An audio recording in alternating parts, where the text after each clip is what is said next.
Hey paisani, my name is Cristiana Dell'Anna and you're watching the Italian-American podcast. Hey there, paisani, and happy Italian-American Heritage Month, everybody. I'm John Viola here at Red Sauce Studios. Really want to wish you, on behalf of our entire team at Red Sauce, a very happy and healthy Italian-American Heritage Month this October. We could not be more excited. It's our favorite month of the year, and obviously we've got some great shows lined up for you, and we got a lot of new opportunities for you to engage with everything we're doing here on the corner of Mulberry and Grand in the heart of New York City's historic Little Italy. We are very excited to announce that since the Feast of San Gennaro in September, our store, the Italian-American Emporium, has been open. It's open every day of the week. If you're in and around the New York area, come down and visit us. If the recording light is on, that means we're in here doing a show or one of our affiliated shows is in here recording. Come see. You can gaze through the windows and have an opportunity to see kind of how the sausage is made, or the sopressata in our case, is made here in Red Sauce Studios. We think it's something you'll really enjoy. If you're not in the New York City area and you can't stop by, visit us online at redsauce.com. It's our brand new website going up with merchandise, everything we sell here, all the content that's being created by us and our partners. It's a really great place for you to interact with a brewing and growing and evolving version of Italian America, and one that's bubbling up right here from the corner of Red Sauce Studios. I really, really hope you're out there watching us. Follow us on social media. Give us a like. Give us a subscribe. Anything you can to be a part of what really is a movement to evolve Italian America forward and to preserve what we can, promote what we can, and make a new version for the next generation. Don't forget also to apply if you are between 21 and 35 and want to come to our Italian American Future Leaders Conference, IAFL 4. Make sure to apply. It's almost over, and there's just a few spots left. 100 young people are going to be a part of what we do. We'd love to see you there.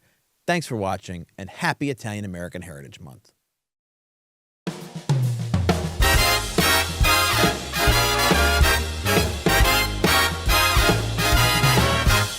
See that you're born an Italian if you want your life to be great. See that you're born an Italiano and your life will be great.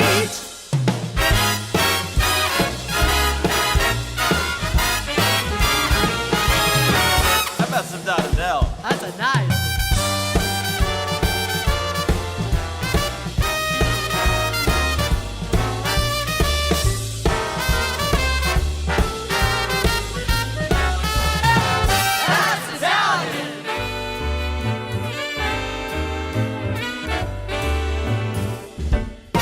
Hey there, paisani, and welcome back to another episode of the Italian American Podcast. I'm John Viola, along with my partner in crime, the notorious POB, the Italian American Wikipedia, Patrick O'Boyle, and the good doctor, Dottoressa Marcella Martin, is here with us today. We have a very special guest, one who came into the store, completely shocked me, not only because I had been such a great admirer of her on film, but because she was a Neapolitan. And so I was floored by the celebrity presence and the amazing performance that I admired, and then to find out she was one of our own, and a very astute one of our own. But she's normal. And she's very normal. That's the absolutely thing. right. You have a lot of stars that are wackadoodles. Cristiana Dell'Anna, whole welcome. yeah, We are she's so normal. happy to have you here, and your avowed love for the capital of our beloved southern half of the peninsula. So thanks for being here. Oh, thanks for having me. I love being here, but I'm not normal because I'm from Naples. So you're normal to us. No, there you know go. what it is? I've said it. Naples is the highest level of human intelligence Thank you for that. because the creativity. Campania has a creative gene. It's post-government. It's post-civilization. It's chaotic because it's gone beyond there. If there's like 3 dimensions, it's number 6. It's very true. It's a definitional place. I really believed. And I have like an example, Go ahead. but I can't because we got to discuss Cabrini. Oh, we got a lot to discuss, So but you're 4 episodes easy. You got to come back for a month. tell us why. I think you're the only person. He'll get it because he knows me. You're gonna get this.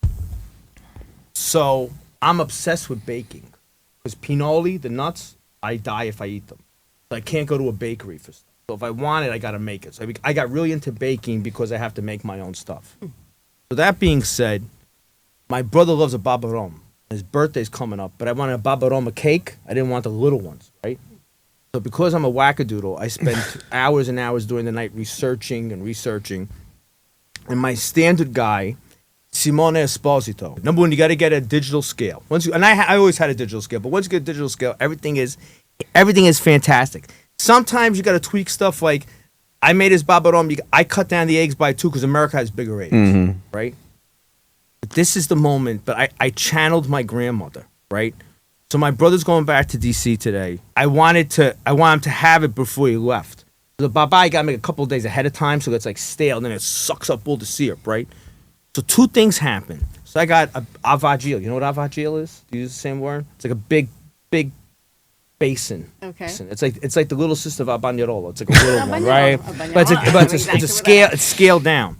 So I bought it when Stanley Tucci did the movie Big Night, and he did the Timbalo. So I had it there.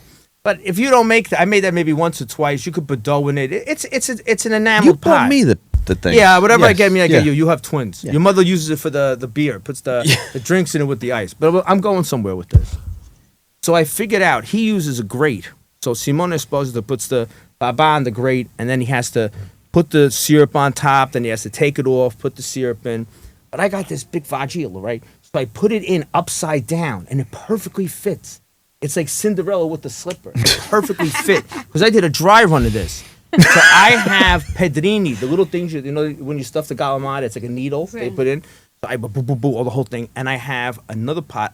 Listen, people think we get sponsorships. We got nothing. I got a free blender.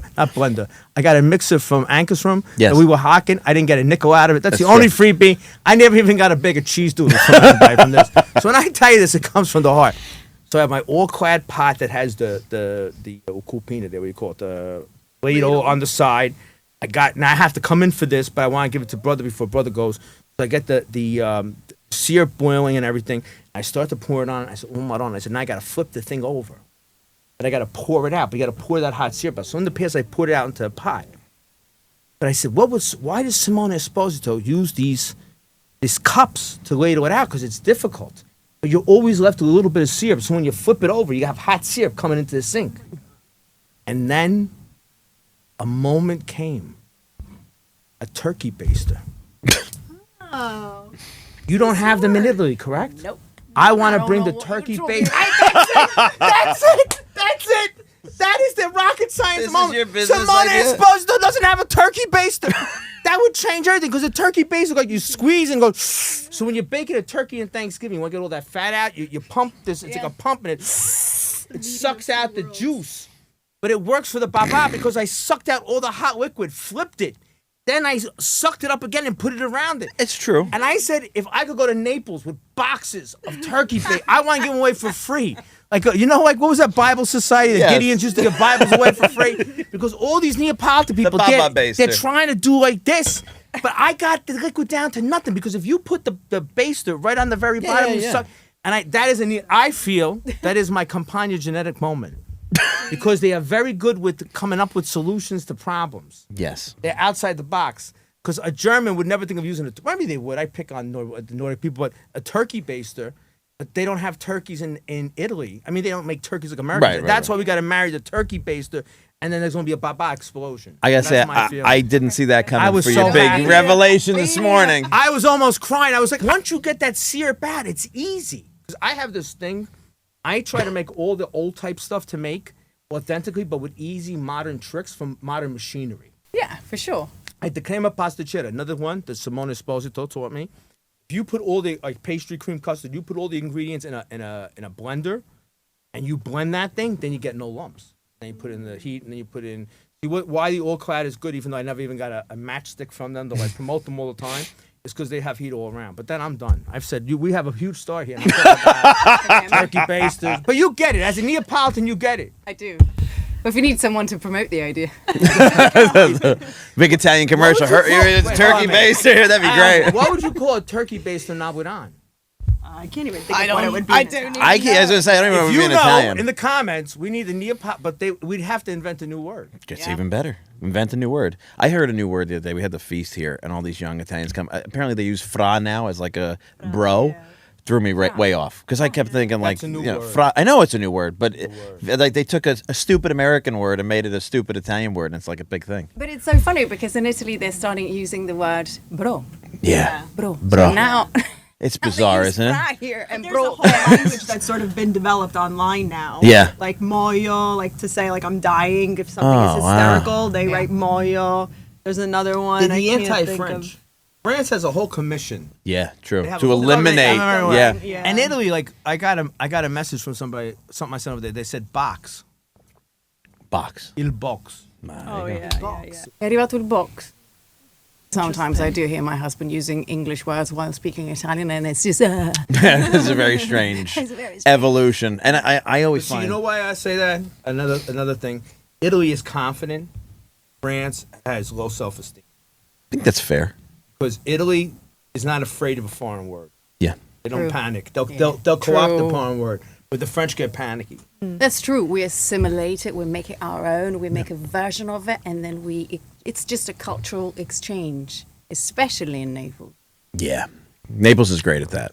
Well, I guess it's always sort of been that way, right? There's always been this amount of cultural exchange that's happened in Italy. So it's what's different now. You know what you say? That's really interesting because when you think about it, it became a cultural powerhouse because it could take stuff from other places. Yeah. And now this is what I've heard by legend. Someone's going to correct me, please do, because I want to learn. The brass band, Beast Band, came to Italy with the British during the Napoleonic War.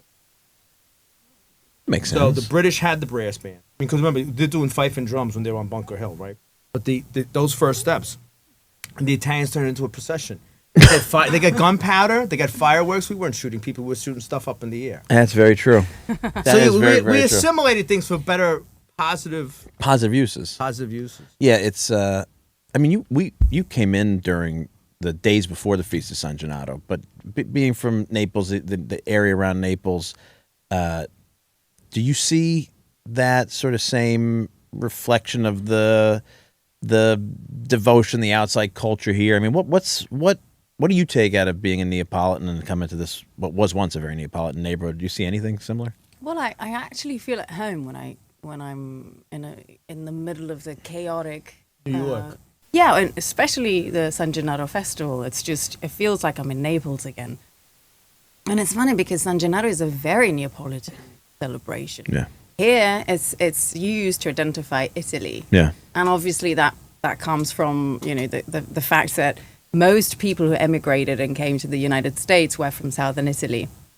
So it's interesting to see, and I like it personally, to see that strong Italian identity is actually related to where I'm from. Yeah, you that's know? fair. Yeah. Yeah, and so when I'm in Italy, San Gennaro is, you see his face everywhere. Yeah, it's everywhere, yeah. So it's our own thing. I feel at home. I think in the 70s it changed here, in the 80s, when people started to move out of here. It became a It pan-Italian. became as an Italian American, because if you think like these blocks all had different the Sicilians were on Elizabeth Street, Right. Like a lot of them were from Shaka, like Yeah. when that Baresi. crowd started to move out, Yeah. the Baresi were on Mott Street, right? That was St. Anthony. Yeah. They were from Giovinazzo. So when that started to happen, I think then, because the reason I bring that up is we were having this conversation the other day. That's how New York always reinvents itself. Mm-hmm. So rebrand San Gennaro to whatever it is now. But these streets were like regulated. This is something like what I was looking at these past couple days and the research and the magazines and everything, because in the 70s, there were these various magazines that were dedicated to the Italian American community, but then they all die out. And so I was trying to make the argument that when they all sort of die out, there's this scrambling that happens for what is going to be Italian identity in the United States. And so the whole idea of Italian Americans sort of comes out of that at this in a fairly recent moment, because I think up until like the 70s, there was more of an identification with the various places that you originated from. I think also the connections were a little blocks. bit tighter. I mean, I don't know because you're here all the time, but any Italian community, when you had people from a lot of different places, the town would take over a block. The people from Polizzi Generoso in New York had their own block. But even So in they, the surrounding they went right areas- into Baez mode very quickly. But it makes me think of it. It leads to a good question, and I think one that the audience is going to really want to hear. That redefinition of a pan-Italian Americanism, right? I see that in San Gennaro, like you say now. If you go to Naples, him and Maradona are Naples. He was probably Naples here until about the 80s. But then, like, we have communities all over the country where people from all over parts of Italy starting feasts of San Gennaro because they see it as an Italian-American thing. I mean, like in L.A., Jimmy Kimmel and Doug DeLuca, they started theirs probably 20 years ago. It lasted for a good long time. Mike Marino was part of that. They did it because San Gennaro was equated to Italian-Americanism. We talk all the time about the St. Joseph's Day sort of evolving here in this country from what was primarily a Sicilian thing to now Italian-American. Can I get in trouble? No, let me finish one thing. And one of the other things that obviously is a kind of third rail issue is Columbus Day, and what I've heard in a lot of sentiment is, why don't we celebrate somebody who actually was Italian American, like Mother Cabrini, right? I think if you had said to people like, let's agree on a human being to represent the values of this community, she seems to be the kind of popular choice, and so much so, I served on the statue commission years ago because at the time, Mayor de Blasio put out this poll to say we need more statues of women in the city. Who should it be? And Mother Cabrini, even 100-something years later, was still the leading figure. And then the commission opted for different historical women, and the governor decided to step in and fulfill this like kind of popular mandate for Mother Cabrini. But there's this affection even now for this woman who was a dynamo, and you took on this really giant task to star as a saint. I mean, how do you do that? How did the role come to you, and why did you decide to do it? I think it was sent to me. Looking back, I just think, at the time I thought, oh, this is lucky. But actually, looking back, I think it was meant to be. It was during COVID. I didn't even really audition. I sent a little tape because I was stuck in Tuscany. It was the lockdown, and they were still, pre-producing this film. And the casting director had seen me in Gamorra and thought I was right for the role. Initially, they had been going for big Hollywood stars, but then they decided to go for the real deal. I'm really glad they did. And so I sent this silly tape of I didn't even have anyone to read the scene with me, so I left empty spaces between my lines and the other person's because I didn't know how to do it. Anyway, it worked out. I got the part, I think it was meant to be because this role, I personally wanted to do it the moment they sent me the script because of what she stands for, because she was a social fighter. Yeah. And considering how immigration is embedded in our system, and we're not just a part of the population that has emigrated, it's also a part of the country that has welcomed immigration. Yeah. And it's a big issue. It's got its political, controversy. I understand all that. But regardless of what the political answer might be to an issue, I don't even call it a problem because I wouldn't want to get into that. But it represents our history. Yeah. And I wanted to say it. Mm. I wanted to tell it. There's one song in the movie, Lacrime Napolitane. Mm-hmm. Every time I hear it, this one little scene has been slightly cut out. It's still there. It's not the entire thing.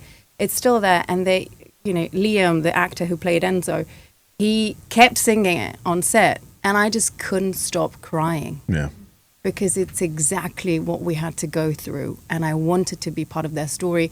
And I was lucky to be the one woman that has helped those people. Yeah. So that's why it was so important to me.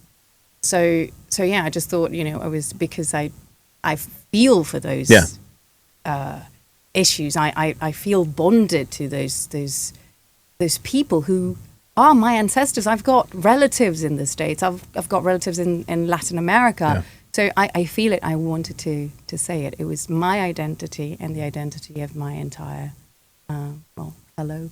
Mi paesani. Yeah, your people. Yeah, right. I mean, yeah, our people. Our people. Yeah. Did you have familiarity with her before the script came? Kind of. Yeah. It's funny when I was in Italy before the movie came out, and I said, "Oh, I'm going to play Cabrini." Everyone thought it was a footballer. Wow. Because it's But the thing is, I always replied, said, well, thank you for considering me so good that I can be a male footballer. But no.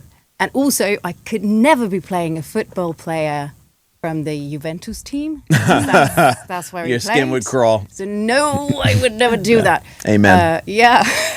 Amen. I got a brother who somehow is a Juventino. It kills me. How? I have no idea. Buffon is actually how he was a fan of Buffon. But Okay, Yeah. that makes sense.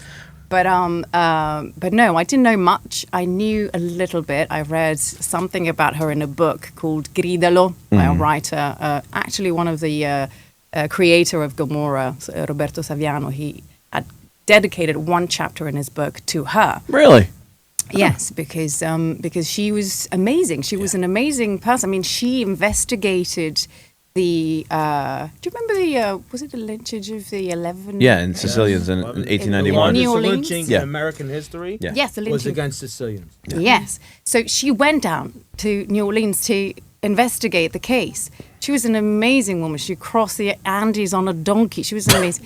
Yeah, no, amazing. So that's all I knew. And then I started researching her story, and I found out more and more about her and how great she was. And I just thought, there are so many just Neapolitan, but figures in history that represent Italian history in the States. This one seems to be the one person that not many people know about. Yeah. And they should.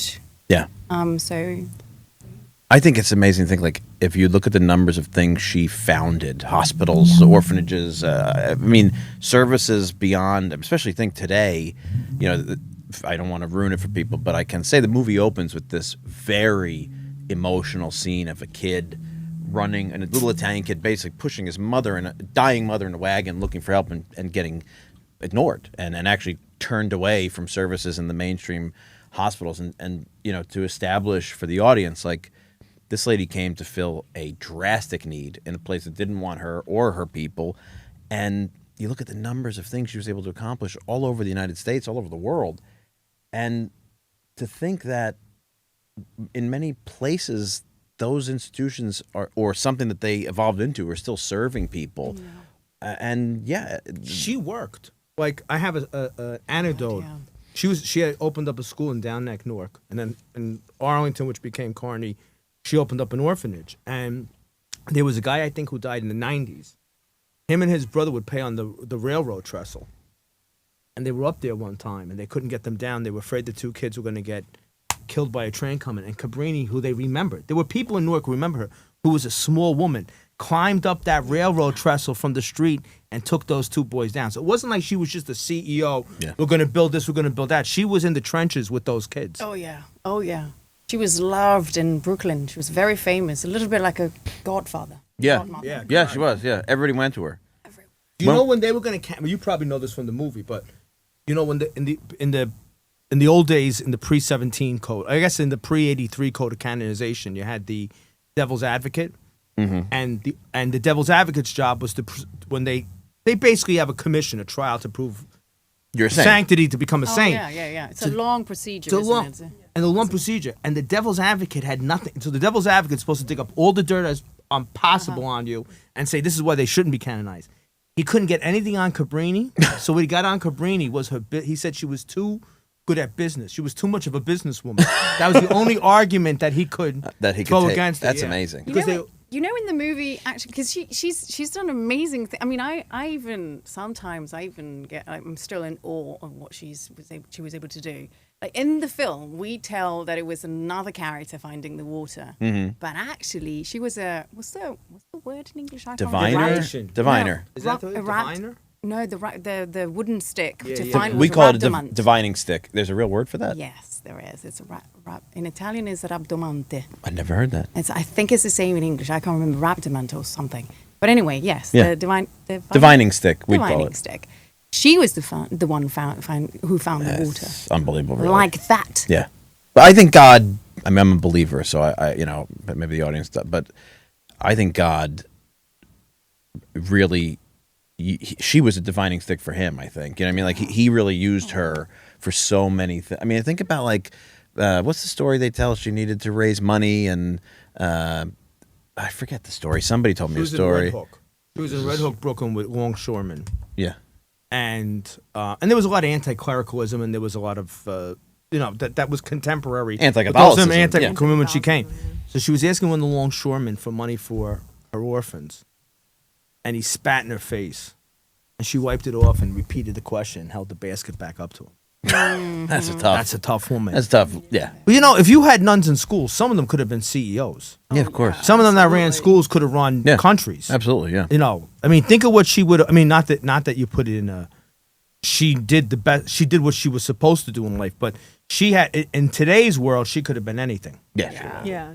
What did you find the reaction was? Because the film was really a passion project for Mr. Wolfington, Eustace Wolfington, and I can remember many years where, frankly, I had my doubts that it would get made. This is talking 10, 15 years ago, people talking about this thing. But not only was it made beautifully and obviously with an incredible cast, including, what's his name, played the Pope? Giancarlo Giannini. Giancarlo Giannini. I saw that on screen. I'm like, that's Giancarlo Giannini. That's like... He looks very papal. He does look very papal. Does, you could say like that. I almost wanted him to come out of the balcony when they had the conclave. I'm like, Yeah. oh, He told me this is like the 4th or 5th Pope that I've oh, well, excuse us, Giancarlo. Huh? But Jonathan Lithgow. He had a great cast. Yeah. So it got made really, really well. But I always felt like it was sort of it was as much evangelical, as hard as they tried to make it mainstream, because you can't help but look at this woman as an example for faith and a life of faith. What did you find the reaction was going out into the U.S. and the world with the project?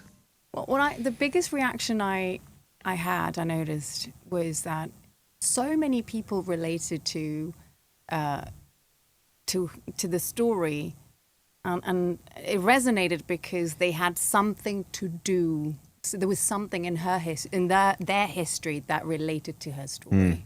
And that was completely unexpected, because as an actor, you just hope that a film will just be successful and you'll just be glorified everywhere in the world. But the biggest thing I noticed was that everyone, in one way or another, would relate to her, and there would be people of a completely different religion who would still have something in common with what she represented. I don't know. Any kind of loss, any kind of sacrifice, the theme of a woman who was, in the women empowerment movement. Yeah. Okay, that one as well. Any woman would relate to her. Immigration, all sorts of things. So what I noticed was that not just from the Italian American community, but from anyone of any religion, anywhere in the world, who had come to the States and had recognized a portion of their story and they saw it in the movie. And that was it warmed me like a blanket. It felt really good. It's why she's the first American saint, and that's perfect, right? Like, because in an Irish Catholic church. No, really, that's pretty amazing. You think about the obstacle of that, because even today, it's an Irish Catholic church primarily. At least in its hierarchy, and for her to be, for us, first American citizen saint. That's what I mean. The first American citizen saint was not American born. Yeah, that's the real symbol. That's the symbol of everything. That's the country. Right. How was it received in Italy? In Italy, I think it could have been distributed better. Yeah. I'll be honest with you. Yeah. I don't think it was it was done. It was held properly. Yeah. Handled in the right way, I think. But it was still, it's still a film that touched so many hearts. Yeah. I know it's done well everywhere. Yeah. Italy, sometimes. I think this is a film, that in the long run will still be standing.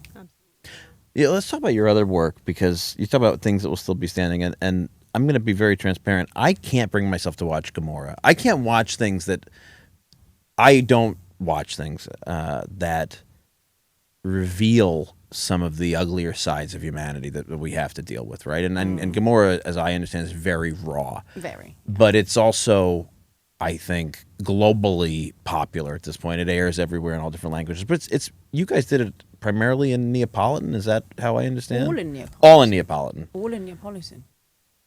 How do you? I mean, what a balance from that world to Cabrini. Tell us a little bit about that show, how you ended up on it, and kind of what it means today in Italy and beyond.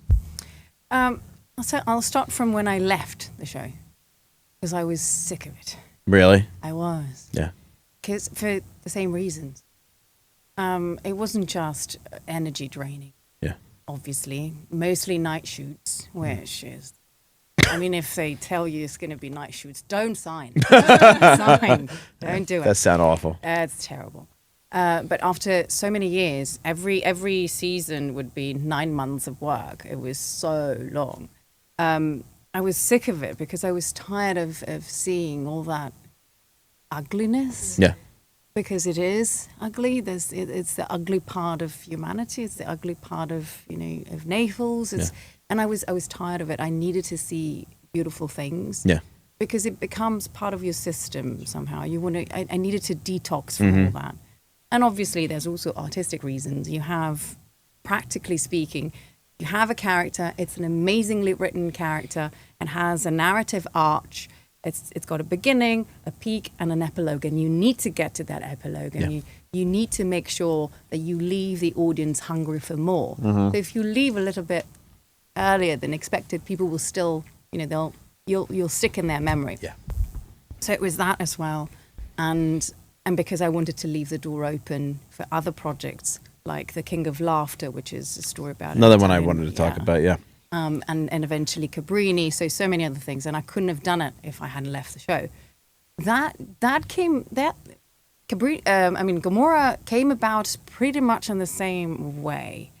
I auditioned for a small part for season 1 and I didn't get it, and I was shattered because I knew the show was going to be successful. The buzz was already there and everyone was talking about it. The film had gone amazingly well, the book as well. So I wanted to be part of it, and I didn't get the part. Thank goodness I didn't, because I got Patrizia from season 2, which became one of the leading roles, and I was involved in a big project. It still means a lot to people. It does, because it's true. I agree with you that it's, again, and it's why I left, it just shows an ugly part of humanity, but at the same time, it shines a light on that. And some people want to, they want to be, it's not like they want to be described, but they want to be acknowledged. You know what I mean? Yeah. Just at least that. Yeah. And that's why I think it meant so much too, and it still does. It means a lot to people in Naples, because it's still part of our upbringing as well. Yeah. I remember things. I've never been involved in things like that, but I remember being surrounded somewhere around me. That was, it was part of our society, and I suppose that's what it is really. It's more of a being recognized in. So you're not nobody. Yeah. At least that. And I accept that. That's I really admire. deep. It is, and I That's admire it. Really, really psychologically deep. Because I don't like people who want to just erase that. I Yeah. understand it's not what we want. Right. I don't want that. Yeah. But at least to know, I mean, it's like Cabrini with the kids. There's one scene, the priest that welcomes us in New York says, "Oh, that's a rotten seed. Yeah. It's going to be it's going to give bad fruit." And she's like, "It's still a kid, Yeah. and you can still do something to make it better." Yeah. So It makes me think too of L'Amica Geniale, my brilliant friend, yeah. and this interest in Naples that has been generated in Yeah. the past, 10 years or so. And I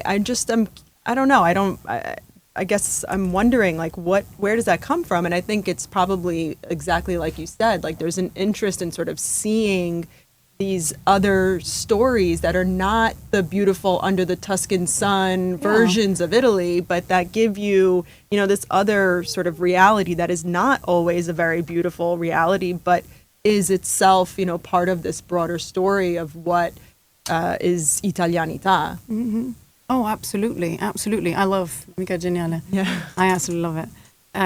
It's exactly what it is. It tells, mostly, and that's why I loved Patrizia so much.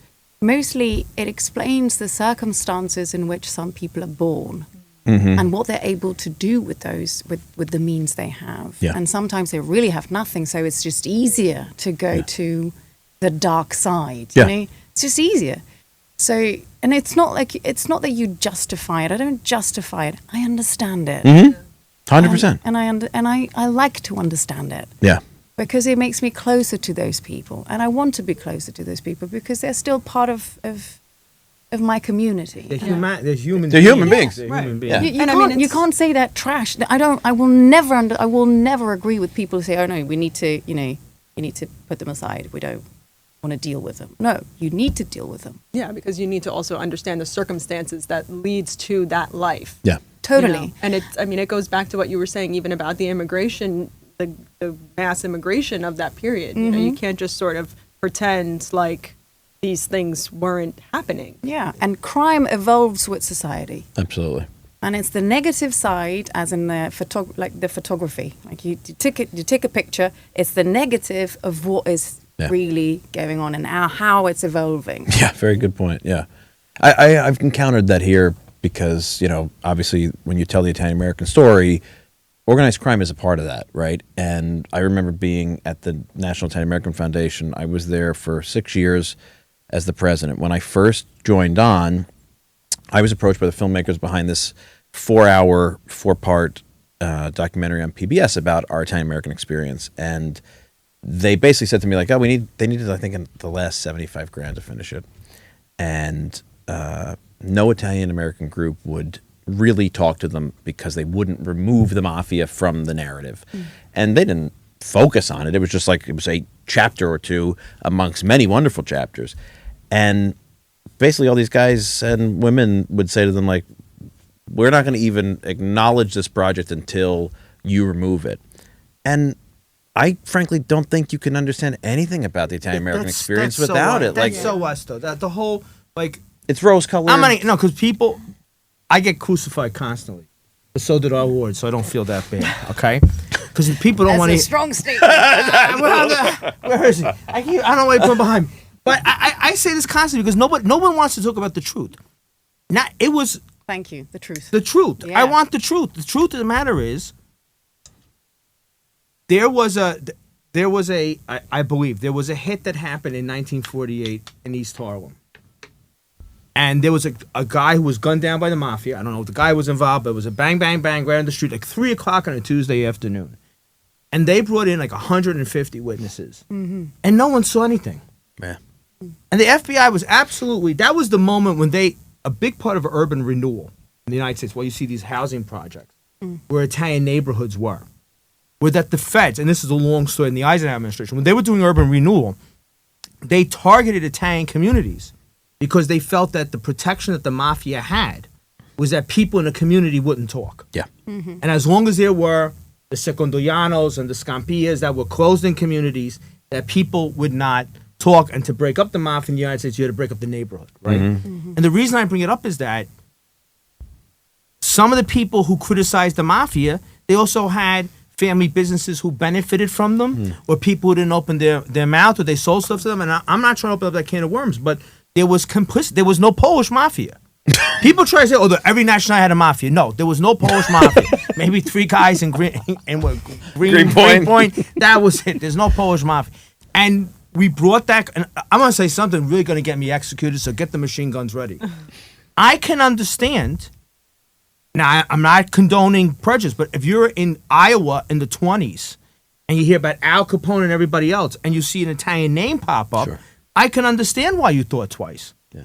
So we had a part in this too. Like I said, there's no Slovakian mafia, there's no Lithuanian mafia, and we never took ownership of our part in this. And I think it's. Well, I'm gonna just say one thing. I'm gonna throw my grandmother, may she rest in peace, under the bus. Right? I lived with my grandmother my entire life. There was a famous New York mobster, who I won't name, who was arrested, who was on TV. This all happened in the 80s. And my grandmother's yelling because my grandmother would yell at the TV, make things that poked the TV and stuff, people's eyes on TV. And I said to her, she's like, They always got to arrest the Italian. He killed people. He's a bad. And there you are. Yeah, but there's other people who kill people. Why they go after the Italian? So I just want to say with that is that we have this. I feel we have to accuse ourselves in the mirror. We have this sensitivity to the mafia, but we have to confront in a truthful manner the part we had in it. Well, I think, what I was going to say is that I think this is really ongoing, because I was talking about the conference that I went to a couple days ago, and I said, we need, I'm not an expert in this, but I think the next part of the story that I really need to look into is sort of these ugly aspects of reality, because all of these various publications that shut down in the 70s, there's a whole other side to what was happening in the Italian-American community throughout the 60s and 70s.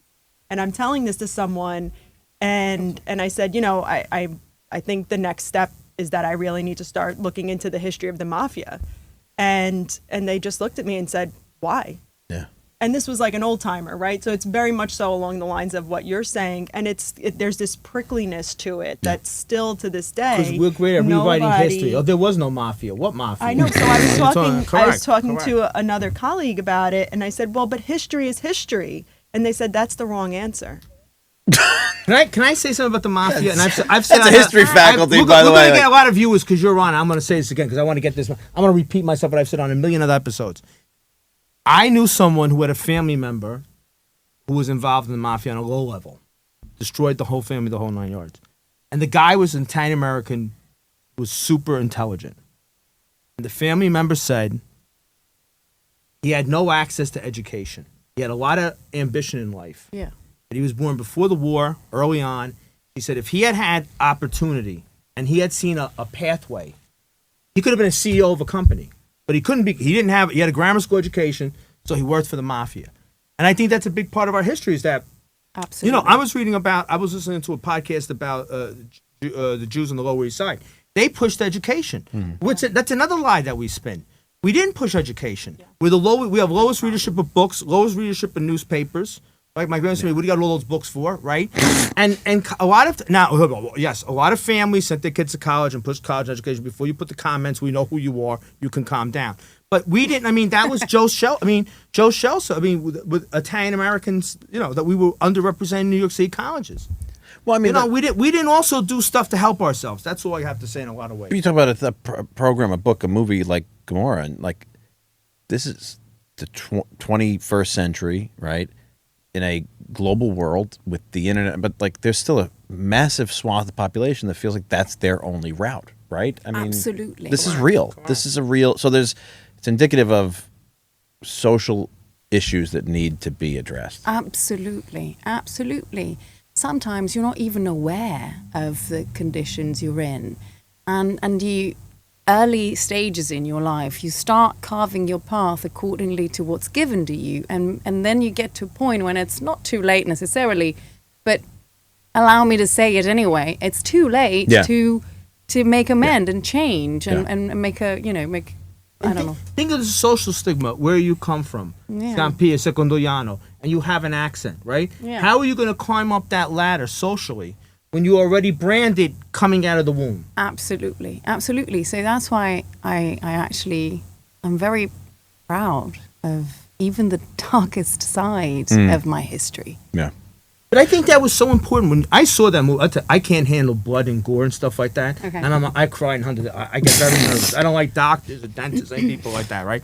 And that is a tough show to watch, but it's necessary because I think it has to drill into people. This is a reality that goes on. Yeah. And these are the parts I don't know. And yet it's ugly and disgusting and crude and all this stuff. And that's humanity. That's reality. That's what I think the real service that you did was, number one, the Neapolitan language. It'll always be the number one thing. But you showed people that there's another side and this is how they live. Yeah. No, This is a reality that's going on in Europe today. Let me ask you a question.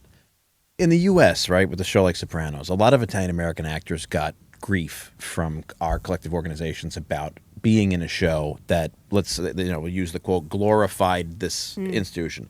What was the reaction like in Italy to Gamorra? Is there any controversy around it like that? There is. There is, mainly, I think it's also due to the person who wrote initially the book. the writer. Yes, there was controversy. But that's long gone. And it's been so successful that nobody can really say anything about it. Because everyone likes it. It's kind of like The Sopranos, really. Yeah. Even the people who really criticize it publicly, they actually enjoyed the show. When The Sopranos were on in New Jersey, it was Sunday nights at 9 o'clock on HBO. You could hear a pin drop on the TV. You know, everybody was home watching. Now, I want to ask you a Soprano-based question. The Sopranos were very famous because it was almost an all-time American cast. And the food was very good. Mm-hmm. So they used to eat together all the time. Is the food good on the set of Gamorra? Did you eat well? No. Oh! I'm about to say something terrible, but no. Oh! No, it wasn't. I thought you had a whole Neapolitan. I thought it would be like an ongoing buffet. It would have been like a Neapolitan food. You ruined his dream. Oh, easy. sorry. Whoa, that's all. At least not the one provided on set. I mean, the one, you had I to... thought on set it would have been like a. I thought I would have left the 800 pounds. Oh wow! See, you never know. You ask the question, you never know the answer. I actually, that was also a little bit on purpose to give my character a physical transformation as well. But I actually lost weight.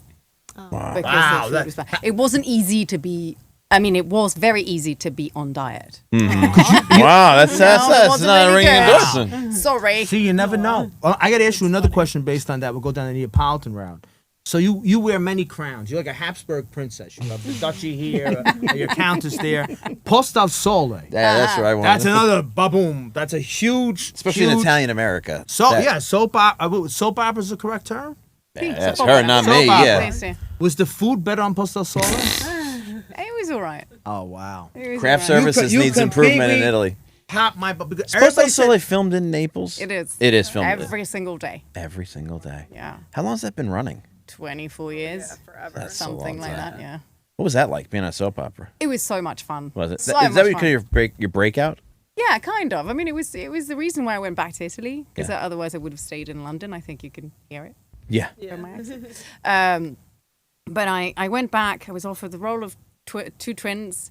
It was so much fun. I got to a point when I would go on set and I wouldn't even read the script because I knew already what was going to happen, and I would just like play with the script and play with my lines and often improvise, and it was still it was amazing. It was really amazing. I had so much fun. How many years did you do that? I did 2.5. 2.5 years. Yeah, it's Gamorra came, and I left. Oh wow. Yeah. It's an institution in Italy. It is. Everyone sees it. Yeah, I think even here. I mean, like maybe it's an older generation that's gone, but I remember like the older ladies in particular. They all watched in Post al Sole. You'd be surprised how so many young people actually watch it. When I go to Emilia-Romagna, Bologna in particular, I always get recognized for in Post al Sole and not Gamorra or other things. That's amazing. Yes. I mean, I was having that conversation the other day about like Italy. For some reason, maybe there's something about the earth, but like, you don't want to trade in stereotypes. But like, it seems to me in Italy, people do take on like a collect. Like, why in Bologna would it be? You know what I mean? Like, such a unique kind of geographic limitation on. But it happens a lot there. Beautiful set. You got Naples. You have Vermont. I'm always impressed by your episodes. You got really great. You got the best backdrop in the world. That's true. Nice place in the sun, right? Sure. I'm proud to say that is true. And another sort of in the Neapolitan vein, the King of Laughter. Yeah. Tell us a little bit about this because I caught it through iTunes, and I wrote him right away. I'm like, "Is another thing in Neapolitan?" But I didn't see the same sort of promotion and distribution as some other stuff here in the United States. Explain to the audience kind of a little bit about the project and. No, I don't know why stories like that don't get promoted as they should over the pond. But regardless, the story is. I mean, I was so happy to be part of that project because I played the mother of three, one in particular playwrights at the beginning of the last century that are iconic in Italy, just as much as Totò. Pino Daniele, Maradona, San Gennaro, and that is the three brothers, the Filippo brothers, Eduardo, Peppino, and Titina. and I played their mother, because in the story they were kids, so I obviously couldn't be any of them, Titina specifically. So I played their mother, and it's the story, The King of Laughter, is the story of their father, who never actually legally recognized the children. So they took their mum's last name, De Filippo, because the leading role in the story is Edoardo Scarpetta, who was a comic actor at the beginning, end of 19th century, beginning of 20th, who was extremely famous all around the country for his plays, his comic plays. And it's it's a section of our history. And Mario Martone wanted to write the story because it's never been told before. It had never been told before. And Tony Servillo, who's obviously really well known here as well, he played the part of Edoardo, and the family still exists. Wow. Vincenzo Scarpetta, played by Edoardo Scarpetta nowadays, who's an actor in Italy, he's the grand whatever. Wow. Nephew. That's wild. Yes. Imagine that. So, and he was part of the cast. And it was a huge project, actually, and it was amazing. Beautifully made project. Really, Beautifully made, because it's the downfall of this actor who has come to the end of his career because things have changed. Now, different type of theatre is becoming, more popular. Songs as well. It's the time when Carosone starts, taking the scene, and the kids, the Filippo brothers, they will grow up and become the most famous playwrights, and their kind of theatre is completely different to the one that Edoardo Scarpetta had done before. So it's the interruption of a tradition in some sort of way. So it's beautiful to see, the downfall of this man and this actor. You bring up the change, particularly around entertainment, and this is a great kind of topic for us to land on as we draw to our hour here. I'm noticing now, you reference like My Beautiful Friend and obviously Gamorra and all these. Then you go into the sort of Sicilian section of all of this new content that's been created. Had to bring that in. Well, no. I'm just touching it to just say the South is experiencing a massive boom in tourism at this point, driven primarily, I would think, by kind of the dual engines of Instagram and all of this new content coming out in Italy in particular, and in Italy in general, in the South in particular. And, I think often about, I guess Netflix has this deal with Italian production. I can remember going over there when they were filming Rome, probably 2000, something like that. And there was times where like Cinecittà wasn't really being used. It seems like the Italian industry has boomed again. And I think Italian created shows and movies are becoming very mainstream, and particularly the American, I'm sure, throughout Europe as well. Do you get that sense as an Italian actress that there is a sort of new upward curve for the industry in Italy, or am I seeing it from sort of a false perspective? It's not, I wouldn't say it's a false perspective. I just think it's, let's see where it goes. Because it's happened before, and it's happened particularly with the south of Italy. When Gamorra came out and so many more productions from the south were being, they were up and rising, it died out. And it felt to me, and it broke my heart, and it felt to me that it was just, the beauty of the south was just taken advantage of. Once it was over, and it's not entirely, it's still, there's a lot going on still, but once that was over and they'd squeezed all the juice out of it, they moved elsewhere. So let's see where it goes. It is true. There's so many more co-productions with the rest of Europe, with America as well, especially with America. And it seems to be rising. That's absolutely true.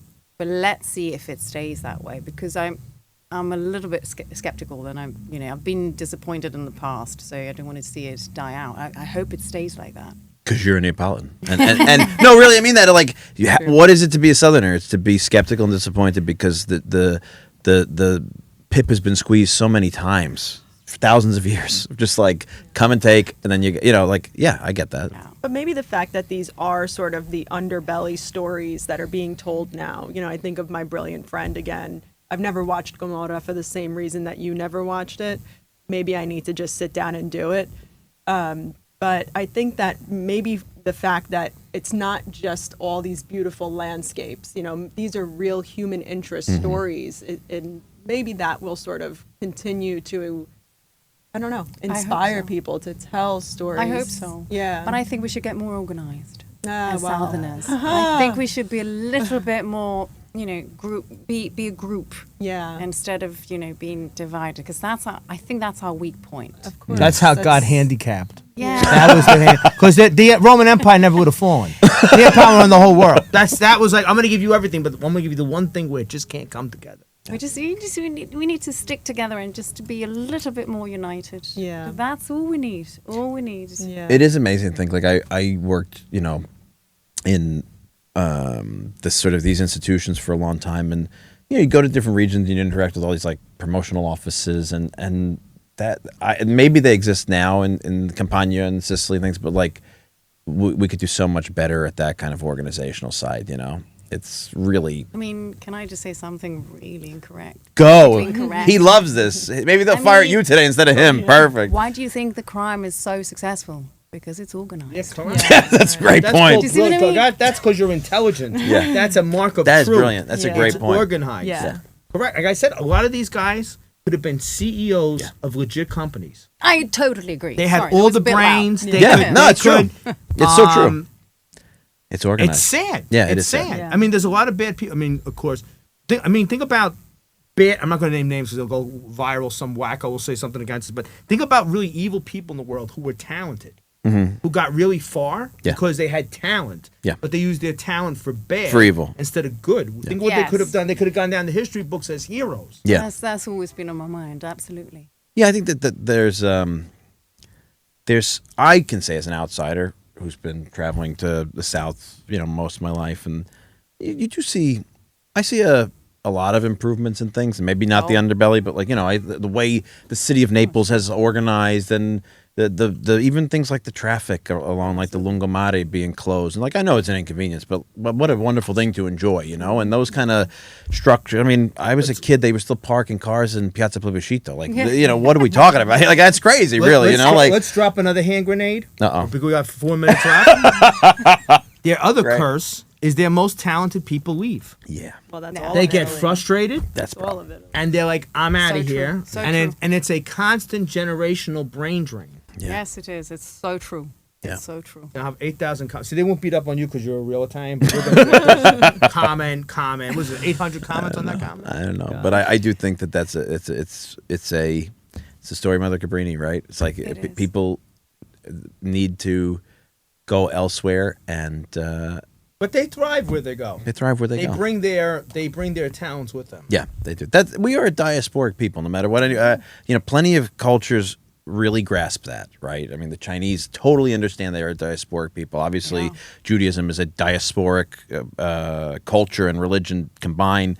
I look at the Filipino community around the world, all of these different things. And for some reason, I mean, I was at an event last night with the foreign minister, and like we're talking about citizenship and these restrictions on it. And Italy sometimes fails to see itself as the diaspora that it is. There's as many Italians overseas as there are in Italy, Absolutely. I hope that this is kind of the things we can contribute to. And the story of Mother Cabrini, what a perfect patron and symbol for us and for Italy in the world. So thank you for coming in today. We're so honored to have you. And We had a blast. Go, Can I please. confess something? oh, sure. I've never watched Gamorra. What a relief. I feel good about that. so Thank bad you so much. He's never watched the podcast. So now you guys have that in common too. Where's my kazoo? Do you watch the rest of your stuff? Hardly. Yeah. Yeah. But Gamorra in particular, I don't know why. Maybe because I did it. I just didn't. I mean, it's hard to watch yourself after. It's kind of like you do it and go, right? Yeah, they'll tell you if you Do your stink. job. They'll exactly. fire Yeah, you. You know yeah, what I mean? yeah. So yeah. Well, surely I'll hear it if it's I'll hear something if it's Oh, not. here we go. I keep my kazoo. If you ever want to steal my kazoo, It's in the Greek keep wedding. it in Where'd the we get a Greek it's wedding? from Costco. Greek wedding cookie box from Costco. Dude, What's wrong with this? I'm just. I never. I What is that? A Maserati? I mean, what is it? I mean, What is it? I want to say Not good enough for no, you. it's just the greatest thing ever. I never heard a Greek think? wedding cookie. Now you know, and they're Now I great. know. It's a great kazoo box. That's perfect kazoo box. This is how he ends our episodes musically. It's a Okay. long history. It's a long history, No, but no, no, really, I you give me a lot of relief knowing that you haven't watched. I appreciate that. And if you're out there, I'm sure you've watched it, and all of these wonderful projects we've discussed are something to be proud of. And this is a great Italian American now because you're here a part of the time, and we love having you. Thank you. I hope you come back. Thanks for having me. It That's was been a pleasure. Thank you for listening, and we'll see you next week.